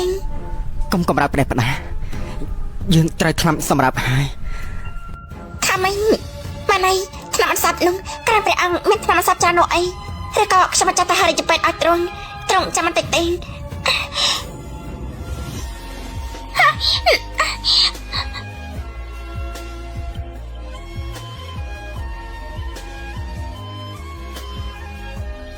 មាននាងនៅហើយវាមិនចាំបាច់ត្រូវការថ្នាំបន្សាបអីទេមិនបាត់ទេព្រះអង្គស្ដេចបៃណានត្រង់ក៏នៅក្នុងរាជវាំងដែរនាងជាមនុស្សស្រីរបស់យើងទោះជាយិនជឺវិនវានៅវាំងក៏ដោយបើយើងចង់បាននាងហើយវាមានតែឈប់បើកភ្នែកមើលទេយិនយិនអារម្មណ៍គ្រប់គ្រាន់របស់លោកមកលើយើងវាដាក់ដល់កម្រិតហើយ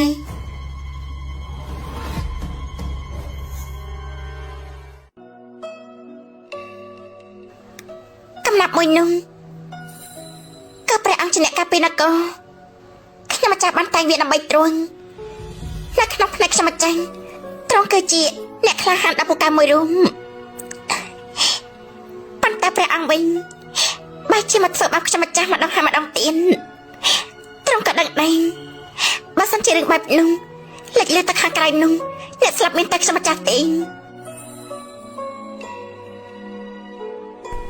យំទៀតហើយអ្នកណាឲ្យនាងទៅស្លាប់នោះភាពមយារបស់មនុស្សស្រីអាចសម្ដែងរហូតដល់លោកយំយិនលោកមិនមែននៅតែចិត្តទុំដដែលទេយកថ្នាំយើងនៅក្រោមខ្នើយនោះមក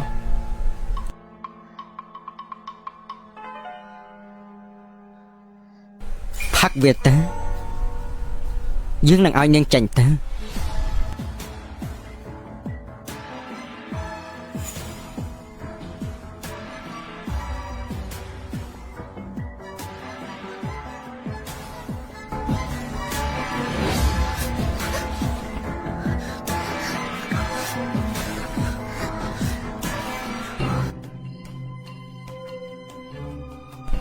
ព្រះអង្គរកមហេសីឃើញហើយណាគឺនៅរាជវាំងធំពេកមហេសីប្រហែលជាវងវែងផ្លូវហើយគ្មានបានទេព្រះអង្គកុំខ្ញាល់អីព្រះអង្គកុំខ្ញាល់អីស្ដេចបៃណានត្រង់កំពុងតែរកមហេសីអីស្ដេចបៃណានត្រង់កំពុងតែរកព្រះមហេសីមែនទេសូមគោរពអ្នកមនាងឈីអូនាងដើរទៅស្រុកខ្យល់អាកាសខាងក្រៅហើយដល់ពេលនេះនាងនៅមិនទាន់មកទៀតទូលបង្គំរកនាងមិនឃើញទេក៏ល្អយើងក៏ទៅរកព្រះអង្គដែរមិនចឹងសូមឲ្យព្រះអង្គឲ្យទាហានជួយតាមរកទៅគូតែអាចឆាប់រកនាងឃើញអរប្រគុណព្រះនាង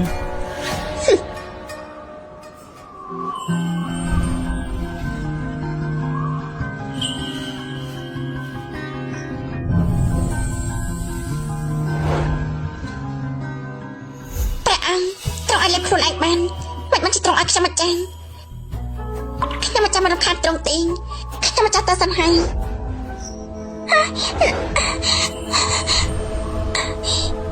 កុំទៅនៅជាមួយយើងបន្តិចទៀតទៅឆ្នាំនេះនាងអាយុប៉ុន្មានហើយដល់8ឆ្នាំយើងមិនដែលគិតថានឹងយកគុណសម្បត្តិយើងយកទៅសរសេរក្នុងកំណាព្យមួយទេតែវាជាមនុស្សស្រីអាយុ18ឆ្នាំម្នាក់ជាអ្នកសរសេរចាញ់មកព្រះអង្គទ្រង់និយាយបែបនេះទ្រង់គឺពេញចិត្តជាមួយកំណាព្យដែលខ្ញុំម្ចាស់សរសេរឲ្យទ្រង់នោះគ្រួសារហ្វឹងក្រៅពីកាន់កាប់អំណាចតបធំពីដំបងឡើយយើងដើម្បីគ្រប់គ្រងគ្រួសារហ្វឹងយើងដើម្បីទុកនាងនៅរាជធានីនេះយើងបានប្រទានមង្គលការឲ្យនាងជាមួយយិនជីវិនប្រហែលជានិស័យនាងជាមនុស្សស្រីរបស់យើងតាបើយើងពេញចិត្តនោះមិនត្រឹមតែមួយនេះទេ ព្រះអង្គស្ដេចបៃណានសូមចូលគាល់ព្រះអង្គស្ដេចបៃណានសូមចូលគាល់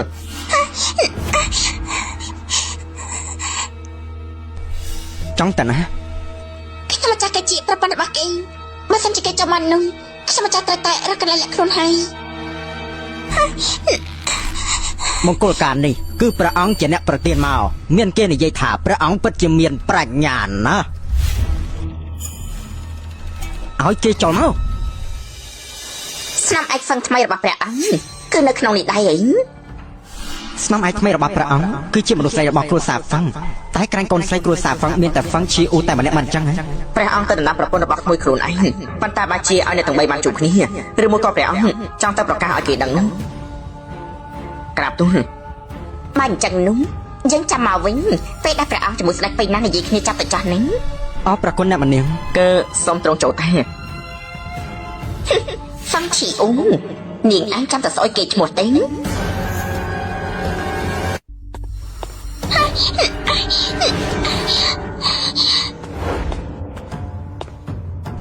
នោះជាស្នាមឯកថ្មីរបស់ព្រះអង្គនោះហ៎មិនបានជាយើងមានអារម្មណ៍ថាប្រហែលយ៉ាងនេះ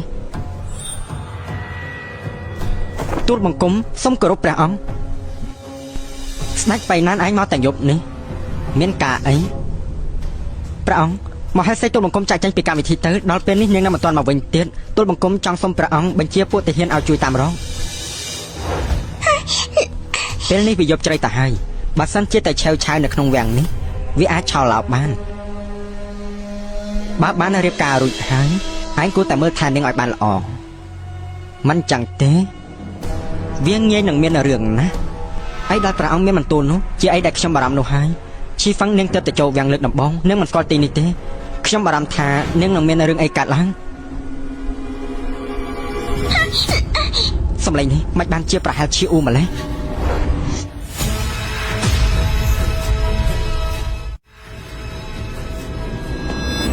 ព្រះអង្គ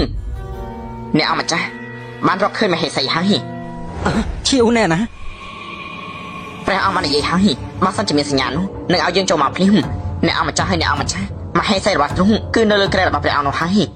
អ្នកអង្គម្ចាស់ក៏មិនបារម្ភអីមហេសីទ្រង់កំពុងតែនៅសោយអាហារនៅដំណាក់នៅម្នាងស៊ូ អញ្ចឹងចាំយើងទៅយកនាងដល់ផ្ទាល់ស្ដេចបៃណាន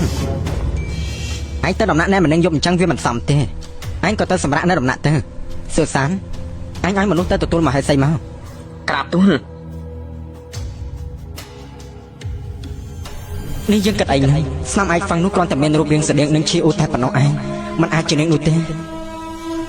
អរគុណព្រះអង្គទូលបង្គំសូមលាសិនហើយ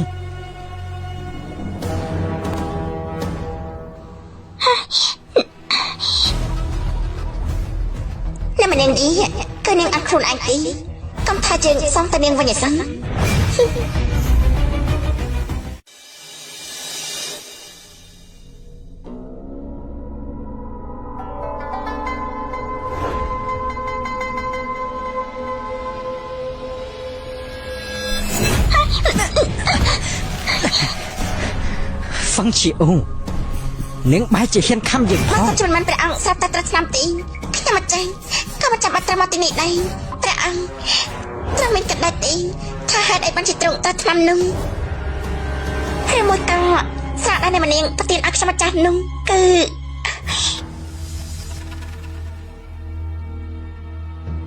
សឿសាន ក្រាបទូល អ្នកម្នាងយៈណែណាអ្នកម្នាងយៈណែណា មុននេះអ្នកម្នាងជានាំអ្នកអង្គម្ចាស់មករកព្រះអង្គហើយក៏ទៅដំណាក់វិញហើយ ព្រះអង្គអ្នកម្នាងយីមិនត្រឹមតែចង់ដាក់ឆ្នាំខ្ញុំម្ចាស់ទេត្រូវនាំអ្នកអង្គម្ចាស់មកទៀតនាងក៏ចង់ឲ្យខ្ញុំម្ចាស់ស្អុយគេឈ្មោះណាព្រះអង្គ ក៏ឲ្យអ្នកម្នាងយៈចូលមក ក្រាបទូល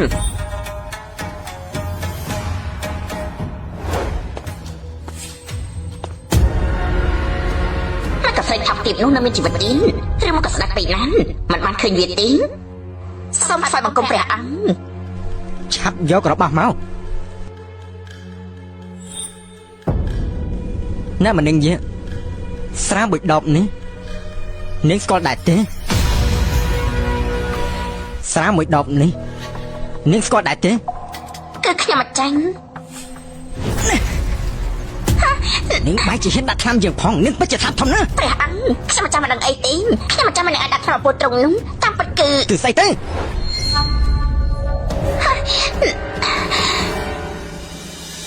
និយាយមក ព្រះអង្គអ្នកមិននាងត្រង់មិនដឹងអីទេសូមព្រះអង្គស៊ើបមើលទេ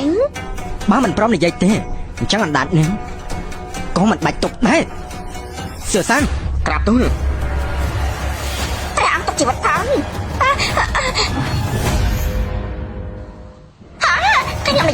ខ្ញុំនិយាយគឺអ្នកម្នាក់ទៅដាក់ឆ្នាំនៅក្នុងស្រាតនោះគឺចង់ឲ្យព្រះមហេសីបៃណានអាប់មុខខ្មាស់គេ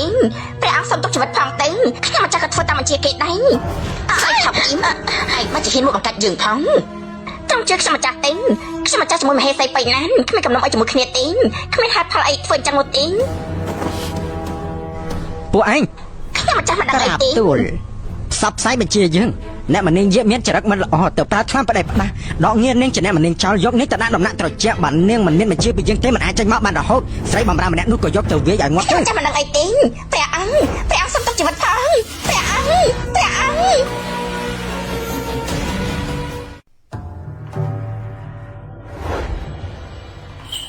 អរគុណព្រះអង្គដែលបានជួយដាក់ខ្ញុំម្ចាស់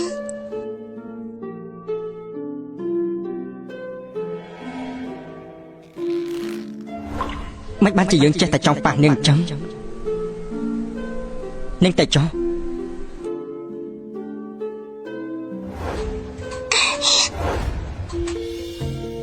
ព្រះអង្គ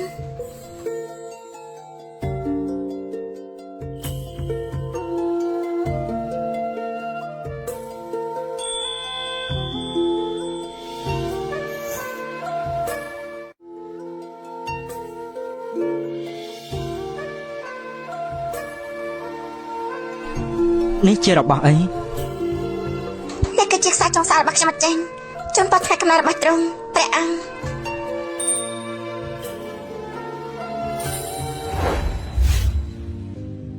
ខ្សែចុងសាលរបស់មនុស្សស្រីអាចចងបានទៅលើមនុស្សសំខាន់ទេយិនមានដែរនៅក្បែរបុតរហូនល្អដែរទេ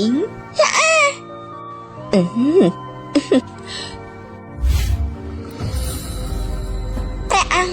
នេះតាត្រង់មិនចូលចិត្តបានទេបានចាំខ្ញុំម្ចាស់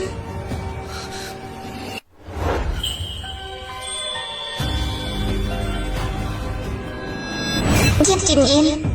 លោកក៏ស្រឡាញ់យើងហើយអ្នកម្នាក់យីអ្នកអម្ចាស់ជាមួយមហេសីមកដំណាក់វិញហើយនេះត្រង់ដល់មកខាងនេះហើយនេះត្រង់ពិតជាចង់វិជ្ជមានកោះហើយអ្នកអម្ចាស់មកណាត់ស្រឡាញ់ទេមែនទេបងស្រីត្រូវបានដល់ដំណើរជាអ្នកម្នាងបានលឺពេញនឹងអ្នកអម្ចាស់កាន់តែស្និទ្ធស្នាលជាមួយនឹងហ្វឹងឈីអ៊ូយើងក៏លែងមានក្នុងបងឯងយើងមិនអាចនៅស្ងៀមបានទេតែបាននិយាយឲ្យឆ្នាំនេះពេលលេបទេនឹងមានជីបចោតដូចជំរាបផ្ទៃពោះ3ខែថ្ងៃក្រោយពេលហូរឈាមចេញមកនោះបន្លំជារលូតកូនហើយអ្នកម្នាក់ក៏រកឱកាសទម្លាក់កំហុសឲ្យមហេសីទេវានឹងបានជោគជ័យហើយ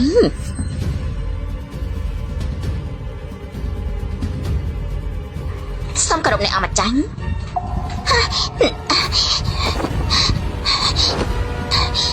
អ្នកម្នាក់យីត្រង់បាននៅទីនេះប្រហែលថ្ងៃជាប់គ្នាហើយមកបងសួរឲ្យអ្នកអម្ចាស់បាននៅតែបែបនេះទៀតរាងកាយត្រង់នឹងឈឺហើយណាស់នេះគឺ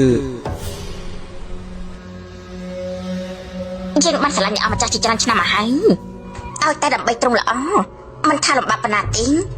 ក៏យើងយល់ព្រមដែរជឿថាកូនរបស់ពួកយើងក៏គេគិតបែបនេះដែរឈឹងមានកូនហើយហ៎ឈឹងមានកូនហើយហ៎អ្នកម្នាក់យីឈឹងបងវិននៅទីបំផុតបងមកមើលអូនហើយឈឹងហើយរីចប៉ែតមកព្រះប៉ម្ចាស់ឈឹង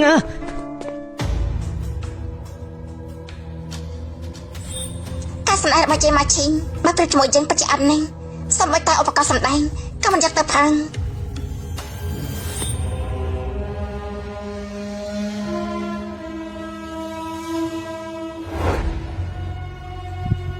ជ័យម៉ាឈីងតាមពិតនាងគឺពិតជាមានកម្រងចឹងមែនមហេសីតើនេះគឺជាអ្វីទេ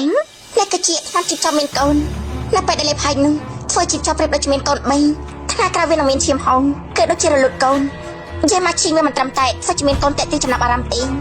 ហើយនាងថែមទាំងចង់យករឿងរលត់កូននោះដើម្បីមកទម្លាក់កំហុសមកឲ្យយើងទៀតបានចាំពួកយើងត្រូវតែតបផតាំងនេះទុកយកទៅបោះអាក្រាតនៃមនាងយានៅចំពោះមុខនៃអម្ចាស់ទេយើងគឺមានកំណត់ល្អមួយឈីងតៃ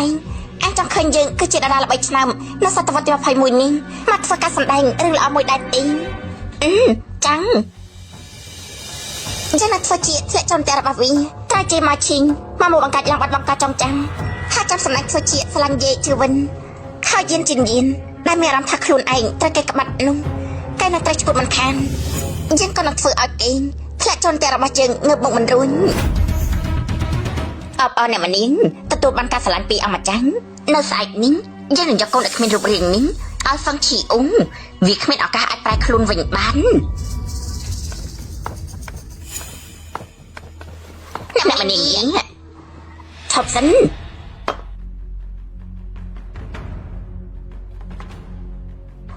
តើនេះគឺជាស្អីទេនេះគឺជាឈុតជាមួយគ្រឿងអលង្ការថ្មីដែលរៀបចំទុកឲ្យព្រះមហេសីយកទៅដំណាក់យើងទាំងអស់ទេប៉ុន្តែទាំងនេះសុទ្ធតែជារបស់ព្រះមហេសីទេនាងខ្វាក់ភ្នែកពេលនេះយើងកំពុងមានតោះអ្នកអម្ចាស់ក៏បាននិយាយដែរគ្រប់យ៉ាងមកដំណាក់យើងមានសិទ្ធិមុនគេឯងបាច់ចាហ៊ានតបមកជាមួយនឹងយើងផងនេះបងអូនស្រីយាយគឺពិតជាខ្លាំងមែននេះអ្នកបំរើគេយករបស់មកឲ្យយើងវាតែមានទោសមកពីណាទេមហេសីកុំខ្ញាល់អីនៅពេលនេះខ្ញុំតែមានកូនជាមួយអ្នកអម្ចាស់របស់ដែលត្រូវការនោះវាក៏ច្រើនដែរហើយអ្នកខាំចុះជាមួយអ្នកអម្ចាស់យកមកហើយកូននេះគឺជារបស់អ្នកណានោះណាមិនទាន់ដឹងនៅឡើយទេហ្វឹងឈីអ៊ូអ្នកបាច់ជាហ៊ានមកថាឲ្យកូនអ្នកអម្ចាស់អញ្ចឹងផងនេះណាចំពោះមុខរបស់ជេងគួរតែឈប់សម្ដែងទេយើងដឹងហើយកូននៅក្នុងពោះរបស់នាងនោះគឺខ្លាំងខ្លាចទេនាងគិតនិយាយប្រេះប្រដេញ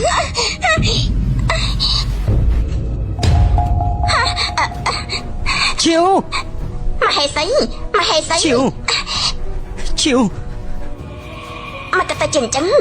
អ្នកមនាងមហេសីត្រង់ស្រឡាញ់អ្នកអម្ចាស់ហ្នឹងត្រង់ក៏ល្អជាមួយនាងរហូតមិនបានជានាងចង់សម្លាប់មហេសីអញ្ចឹងបងវិនខ្ញុំពិតជាមិនបានរញៀងទេនាងមិនចេតនាឲ្យដួលហើយតម្លាក់កំហុសឲ្យអញ្ចឹងយើងបានឃើញដល់ផ្ទាល់ភ្នែកនាងនៅហ៊ានបានអាសាផង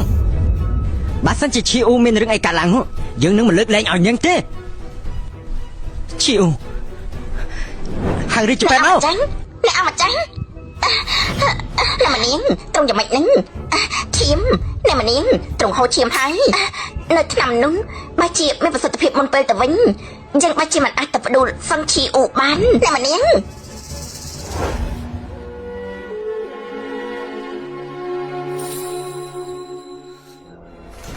ព្រះអង្គមានរឿងធំហើយអ្នកមនាងហ្វឹងត្រូវអ្នកមនាងស្ដេចបៃណាំធ្វើបាបនៅពេលនេះកំពុងតែមានរបួសធ្ងន់ឆាប់ចេញពីវាំងភ្លាមឈីវអូនដឹងខ្លួនហើយហ៎លោកក៏ជាអ្នកណាត់ទេ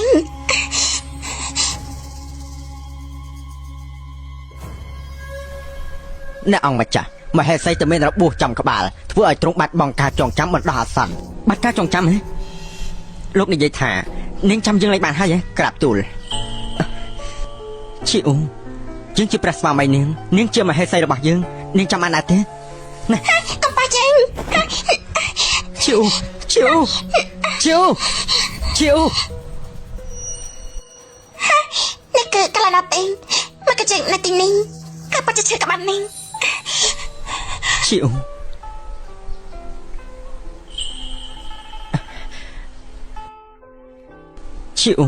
ទីនេះជាដំណាក់សាច់បៃណានគឺជាផ្ទះរបស់អូនណាអូនកុំខ្លាចអីនេះលោកគឺជាស្វាមីរបស់ខ្ញុំឯងអូនមានចាំអីមកវិញដែរទេយានទីលានប្រហារដែលយើងចាំមើលនោះវាគឺចាប់ផ្ដើមហើយ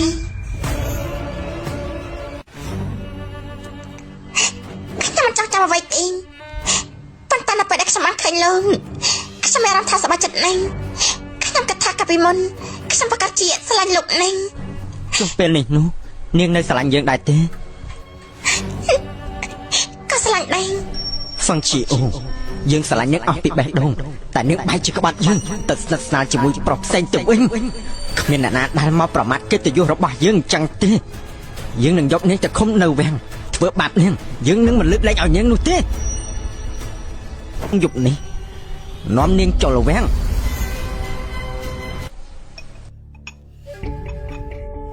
ឈិងតៃការសម្ដែងរបស់យើងនៅថ្ងៃនេះយ៉ាងម៉េចដែរពិតជាល្អណាស់មហេសី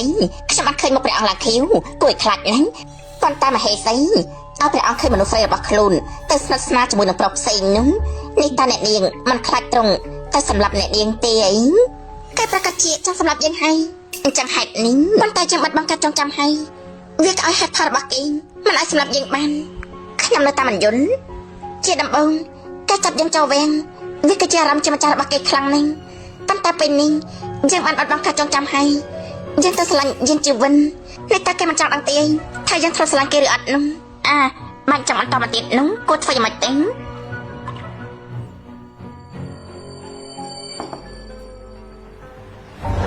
យើងចិនយានគេจะស្ដាប់ខណ្ឌដីដល់ខ្ពង់ខ្ពស់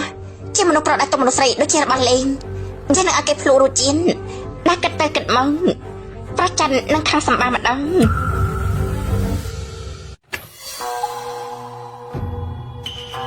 ខ្ញុំអញ្ចឹងនឹងទៅលើកសពអមហេសីសិន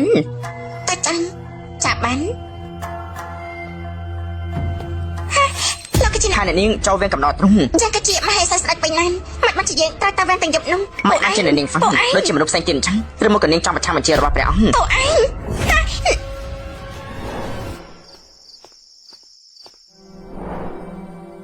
ព្រះអង្គអ្នកនាងហ្វាំថ្ងៃនេះចម្លែកណាស់នាងយ៉ាងណាក៏មិនព្រមចូលវាំងដែរខ្ញុំគ្មានមធ្យោបាយទេហើយនេះមានតែវាយនាងឲ្យសម្លាប់តែសូមរាជទានទោសផង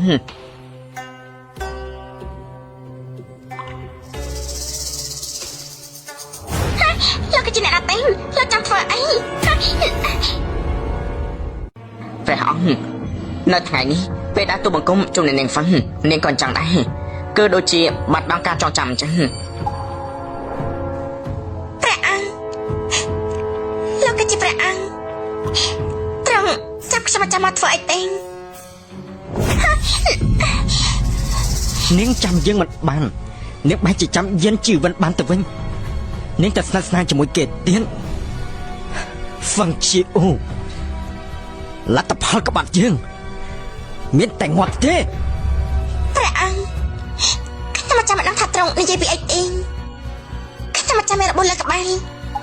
អ្វីក៏ចាំមិនបានដែរស្ដាប់ไปណានគេនិយាយថាគេជាស្វាមីរបស់ខ្ញុំម្ចាស់ហេតុនេះខ្ញុំចាំតែស្និទ្ធស្នាលជាមួយគេនោះមានអីមិនបានទេនាងមិនអាចទៅផ្សំរំលែកជាមួយយានជីវិនទេព្រោះអីលើកដំបងរបស់នាងឲ្យមកយើងហើយមិនអាចទេព្រះអង្គត្រង់ដល់លេខខ្ញុំម្ចាស់ទេដល់លេខខ្ញុំម្ចាស់ទេសំជាអូនាងគឺជាស្រីល្ងងដែលត្រូវយានជីវិតបោកទេគេមានអ្នកគេស្រឡាញ់ហើយមានប្រពន្ធគេនាងជាស្នំឯកហ្វឹងរបស់យើងនាងត្រូវតែស្រឡាញ់យើងម្នាក់ទេព្រះអង្គខ្ញុំមិនចាំមកជាស្នំឯករបស់ត្រង់ទេខ្ញុំមិនចាស់គឺជាមហេសីរបស់ស្ដេចបៃណានក៏បំណងរបស់ខ្ញុំមិនចាំមានតែមួយគុណគឺរស់នៅជាមួយស្វាមីពេញមួយជីវិនចឹងយើងនឹងសម្លាប់ហើយចាប់នាងចូលវាំងព្រះអង្គសំត្រង់កុំសម្លាប់អ្នកអម្ចាស់អីព្រះអង្គបានយើងនៅតែអង្វរកឲ្យវាទៀតយកនឹងយើងនឹងសម្លាប់វាចោលព្រះអង្គ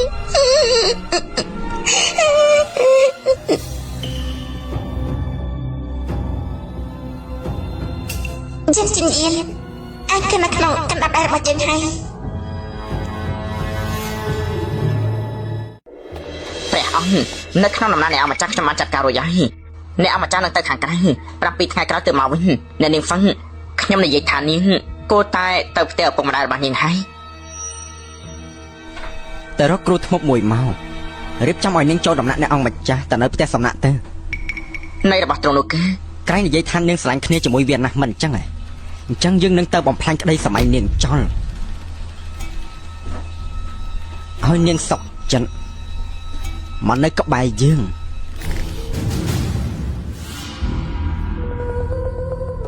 បានចាក់គឺដល់ពេល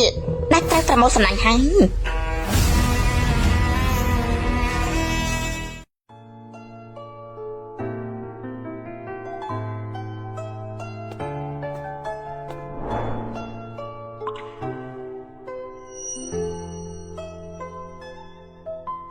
ខាងក្រៅនេះ ព្រះស្វាមីប្រកាសជាស្រឡាញ់ហើយព្រះអង្គមកត្រង់ស្រាប់តែមិនចឹង យកចេញមក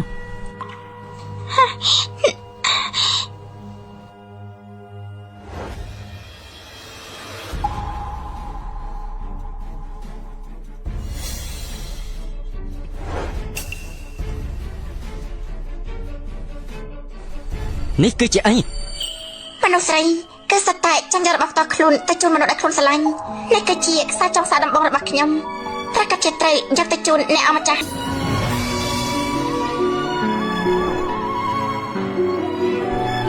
នេះជារបស់អី នេះគឺជាខ្សែចងសាររបស់ខ្ញុំអញ្ចឹងជ្រាបរៀនថ្ងៃកំណែព្រះអង្គ នាងគឺធ្លាប់ស្រឡាញ់យើង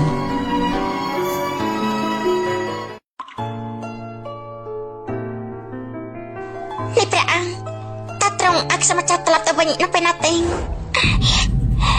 នេះនាងចង់ចាក់ចេញពីយើងយ៉ាងនេះហ៎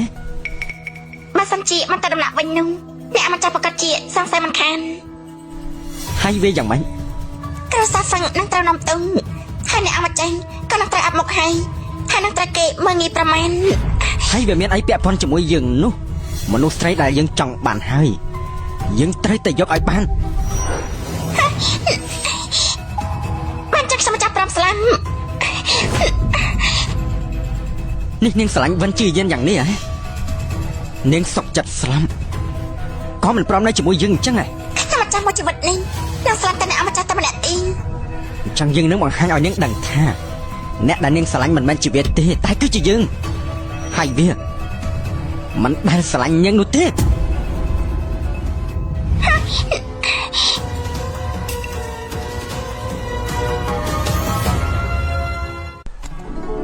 យើងតនៅក្រៅ7ថ្ងៃហើយមិនដឹងថាជាអូននាងយ៉ាងម៉េចហើយទេស្នេហ៍ស័ក្តិនេះសង្ឃឹមថានាងនឹងស្រឡាញ់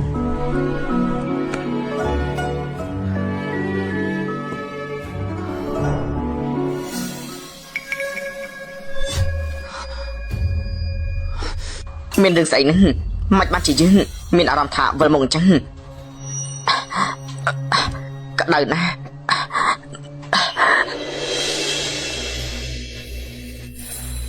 អ្នកអម្ចាស់ឲ្យខ្ញុំមកចាប់បំរើត្រង់ទេអ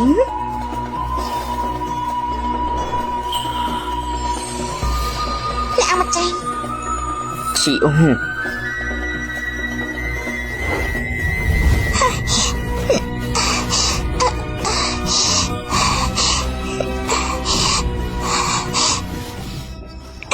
្រះអង្គត្រង់មកខ្ញុំចាំមកទីនេះធ្វើស្អីទេ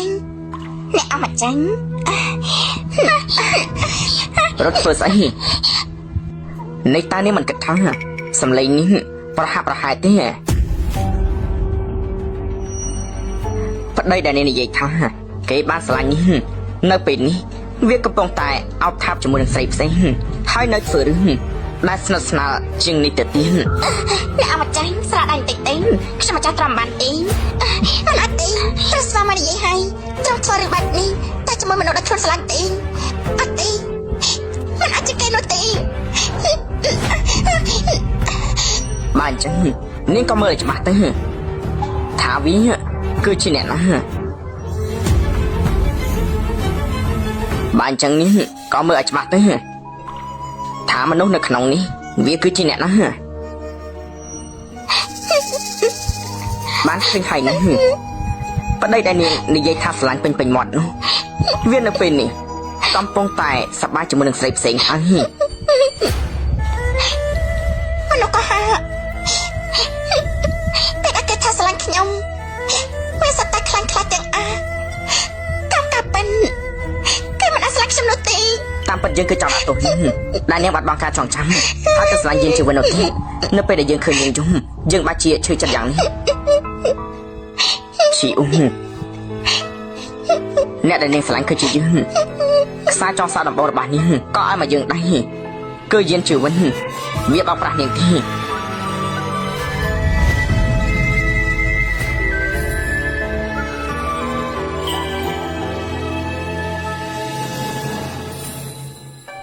តាមការពិនអ្នកដែលខ្ញុំម្ចាស់ស្រឡាញ់គឺជាព្រះអង្គឯង มัน ខុសទេព្រះស្វាមីរបស់នាងមានតែយើងនោះទេក៏អាចជាយើងតែម្នាក់គន់បំភ្លេចវាចោលទេ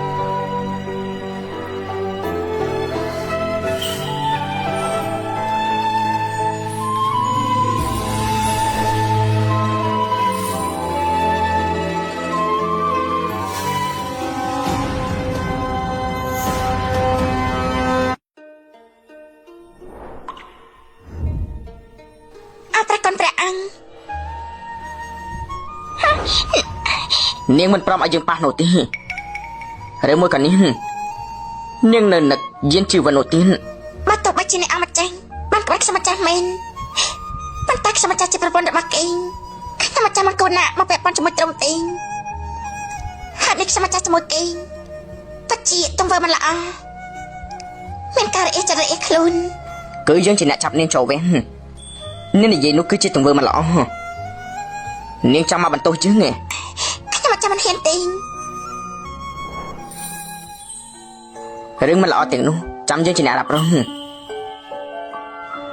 អ្វីដែលយើងខ្វល់ខ្វាយនៅពេលនេះនៅក្នុងចិត្តនេះនៅមានយានជីវិតទៀតដែរទេ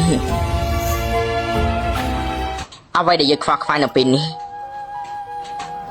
គឺនៅក្នុងចិត្តនេះនៅមានយានជីវិតទៀតដែរទេចាប់ពីពេលនេះតទៅខ្ញុំចាំនឹងឡើងទុកយានជីវិតគឺជាព្រះស្វាមីទៀតហើយបានចឹងហេតុនេះនាងមកធ្វើជាស្នំឯរបស់ជើងនោះមានអ្វីមកខ្វល់ខ្វាយទេនេះតើព្រះអង្គនឹងតាំងខ្ញុំចាស់ជាស្នំឯយើងនឹងប្រកាសថានាងនៅមានប្អូនស្រីម្នាក់ទៀតនាងនឹងចូលវិញក្នុងនាមជាអ្នកនាងទី2របស់គ្រួសារហ្វឹងយានជីវិតវាត្រូវយកបញ្ជូនទៅក្រុងពីងយ៉ាងចំណែកមហេសីស្ដេចបៃណាស់នាងឈឺស្លាប់បាត់ហើយព្រះអង្គកាត់ក៏ដើម្បីខ្ញុំចាស់យ៉ាងនេះនេះតើត្រង់ស្លាប់ខ្ញុំចាស់យ៉ាងនេះឯងយើងមិនអាចទៅខូចចឹងទៅខឹងសប្បាយចឹងបារម្ភពីមនុស្សស្រីណាម្នាក់ឡើយប្រហែលជាយើង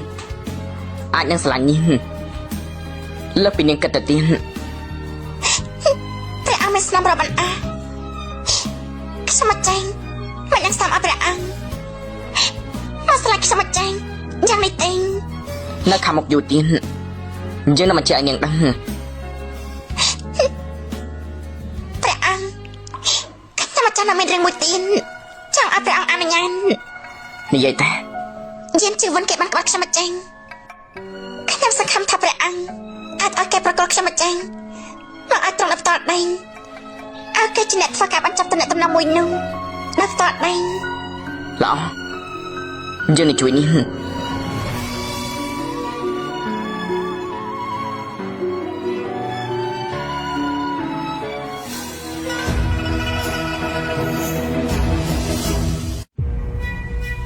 នៅក្រុងពីងយ៉ាងនៅពេលនេះមានចៅសមុទ្រជាច្រើនរៀងមានការរងទុក្ខវេទនាយើងបានតែងតាំងអញជាស្ដេចបៃណាស់មកទល់ពេលនេះអញនៅមិនទាន់បានសាងគុណសម្បត្តិអ្វីនៅឡើយទេយើងគិតថានឹងបញ្ជូនឯងទៅក្រុងពីងយ៉ាង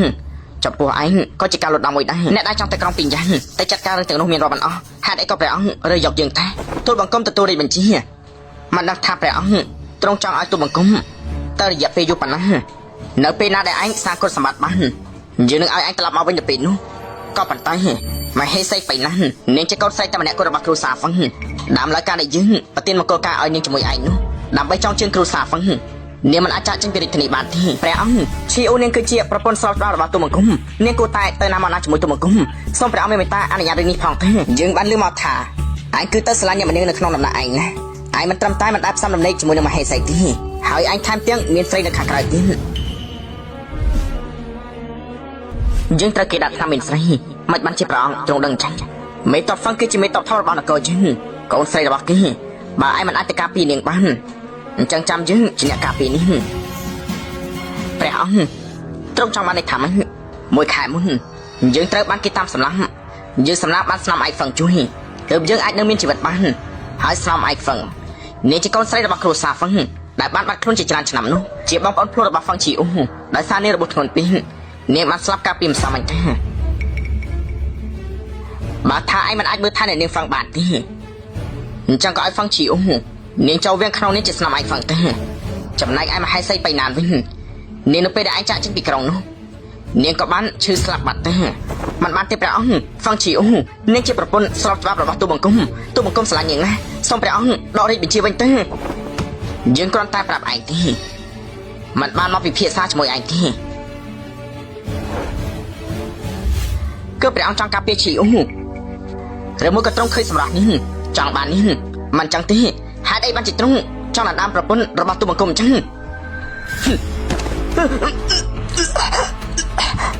បើឯងធ្វើនាងខូចចិត្តទៅហើយឯងមិនស័ក្តិសមធ្វើជាស្វាមីរបស់នាងទេពីពេលនេះតទៅនាងគឺជាមនុស្សស្រីរបស់យើងតែម្នាក់គត់បើកាត់ពេកពេលវេលាអីវាក៏ដល់ពេលយាងជីវិនមកដំណាក់វិញហើយមិនដឹងថាគេនឹងប្រាប់រឿងព្រះអង្គដណ្ដើមប្រពន្ធគេយ៉ាងម៉េចអី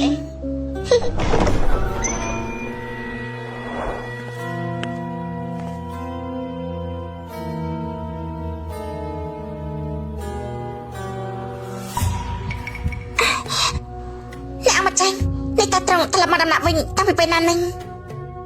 ក៏មុននេះបានចាញ់ចាំខ្ញុំម្ចាស់ឲ្យស៊ីរុយត្រៀមអាហារត្រង់នេះមិនបាច់ទេឈីអូយើងមានរឿងចង់និយាយជាមួយអូនព្រះអង្គគឺបានឲ្យបងទៅធ្វើការនៅក្រុងពីងយ៉ាងពីថ្ងៃក្រោយនឹងចេញដំណើរទៅអ្នកអម្ចាស់ទៅទីណាខ្ញុំម្ចាស់នឹងទៅទីនោះដែរព្រះអង្គនិយាយថាអូនគឺជាកូនស្រីមេតបហ្វឹងមិនអាចចាក់ចេញពីរាជធានីបានទេហើយពួកយើងក៏មិនបានសំណេរជាមួយគ្នាទៀតក៏ប្រតែអញ្ចឹងហើយអីទេព្រះអង្គបានបញ្ជាឲ្យអូនចូលវាងចំនួនស្នាមឯកហ្វឹងហើយប្រកាសថាអូនជាស្នាមឯកហ្វឹងអ្នកអម្ចាស់ខ្ញុំម្ចាស់ជាប្រពន្ធរបស់ត្រង់នេះតើខ្ញុំម្ចាស់មិននឹងអញតើមានប្តីពីរអ្នកបាននោះអ្នកអម្ចាស់សម្បត្តិត្រង់មង្គលការរបស់ទូបង្គំជាមួយឈីអូគឺព្រះអង្គជាអ្នកប្រទានមកបានទូលរបស់ទ្រង់មិនអាចកន្លះបានទេមិនបានជាទ្រង់ធ្វើអញ្ចឹងទៅវិញយើងនឹងឲ្យជំរឿនឯងមួយយើងនឹងឲ្យឯងខ្លាចជារាជសាមញ្ញវិញហើយប្រទានស្រាពលមួយកែវទៅឲ្យអ្នកមនាងយេម៉ៅឈីបើសិនជាឯងព្រមនោះយើងនឹងឲ្យហ្វឹងឈីអូធ្វើជាប្រពន្ធរបស់ឯងយ៉ាងម៉េចដែរឈីងអើមានគុណជួយជីវិតទូបង្គំព្រះអង្គសម្រេចចិត្តបែបនេះមិនមែនមកខំទូបង្គំឲ្យដាក់ផ្លូវតទេបើឯងមិនព្រមទេស្អែកនេះឯងក៏ជូនហ្វឹងឈីអូឡើងក្រែស្នៃដល់ផ្ទះឲ្យនាងចូលក្នុងរាជវាំងមកយើងគឺគ្មានបានថាមិនអាចការពារនាងបានសុំទោសផងមកទៅពេលនេះតើខ្ញុំបានដឹងថាត្រង់មិនដែលស្លាប់ខ្ញុំម្ចាស់ទេមិនមែនទេឈីអូក្តីស្លាប់របស់មនុស្សប្រុសវាពិតឬអន់វាមិននឹងប្រកាសអីរៀនស្លាប់ខ្លួនឯងនៅតែជាស្គីបាយរស់ឆ្លាតជាងគេដល់ពេលវេលាល្អហើយសូមស្នាមឯកឡើងក្រែស្នៃទៅ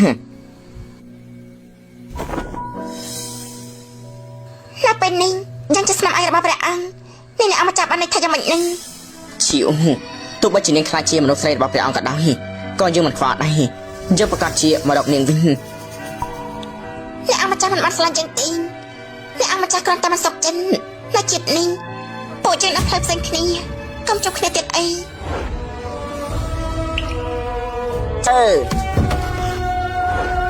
ឈីអូនាងគឺជាមនុស្សស្រីរបស់យើងរហូតនាងជឿយើងទៅ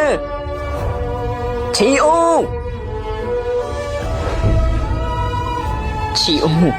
គង់តែមានថ្ងៃណាមួយយើងនឹងដណ្ដើមនាងមកវិញឲ្យបាន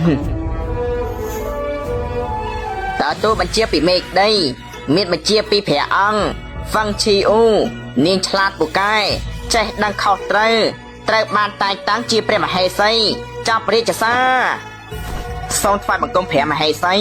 សូមឲ្យព្រះមហេសីមានអាយុយឺនយូរស្នាមឯកហ្វឹងទើបទៅចូលវាមិនយូរប្រមាណហើយក៏បានឡើងជាព្រះមហេសីព្រះអង្គមិនត្រឹមតែបាត់វាខាងក្រៅព្រោះតែនាងទេនៅហៅគ្រូសាហ្វឹងដែលនៅព្រំដែននឹងចូលរាជធានីទៀតព្រះអង្គពិតជាស្រឡាញ់នាងពិតមែនអំគួរជឿនោះទេណាមានគេនិយាយថាស្នាមឯកហ្វឹងមិនមែនជាបងប្អូនព្រមមហេសីបៃណាននោះទេនាងគឺជាមហេសីបៃណាននោះឯងក៏ព្រោះតែអញ្ចឹងហើយបានជាស្ដេចបៃណានសូមត្រឡប់មករាជធានីវិញរាប់សិបដងប៉ុន្តែមិនអាចត្រឡប់មកវិញបានឈីអូស្អែកនេះជាថ្ងៃខួបកំណើតយើងបានចេញរាជបញ្ជាឲ្យពួកអូនត្រឡប់មករាជធានីវិញអូនសប្បាយចិត្តដែរទេអរព្រះគុណព្រះអង្គ នៅពេលនេះនាងគឺជាមហេសីរបស់យើងយើងស្រឡាញ់អូនជាងគេអូនគឺជាប្រពន្ធរបស់យើងតែម្នាក់គត់តើអូនព្រមកាន់ដៃជាមួយយើងអស់មួយជីវិតដែរទេ ព្រះអង្គទ្រង់ជាស្ដេចផែនដីអាចយកបានបេះដូងរបស់ទ្រង់ខ្ញុំចាំមិនឲ្យមិនព្រមនឹង សូមឲ្យព្រះអង្គមានអាយុម៉ឺនឆ្នាំសូមឲ្យព្រះមហេសីមានអាយុពាន់ឆ្នាំឈីអូ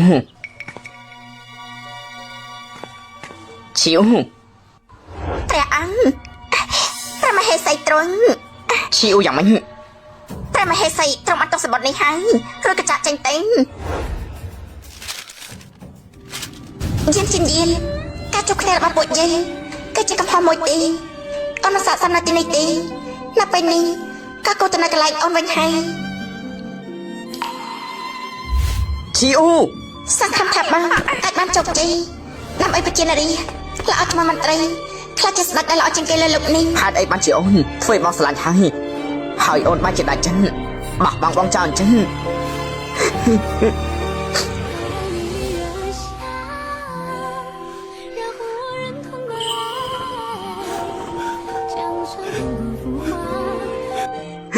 បងភ្លេចអូនចោលទេ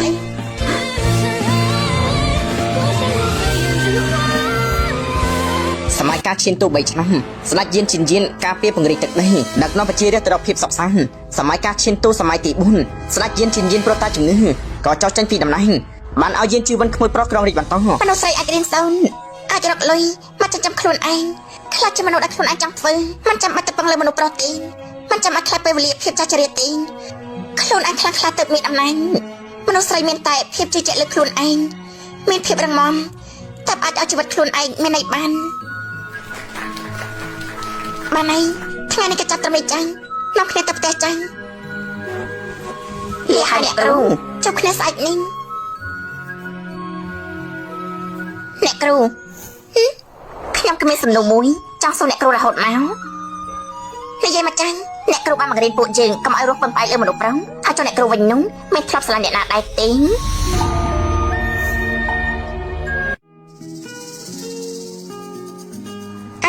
បើសិនជាប្រឡងលេខនេះអញយកបានលេខ1នោះយើងនឹងប្រាប់ឯងម៉ាត់ណាម៉ាត់នឹង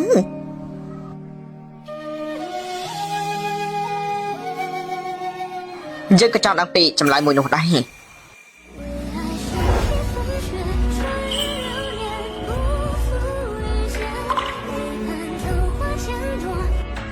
ហ្វាំងឈីអូអ្នកខ្លាចខ្លាញ់យើងដែរគូ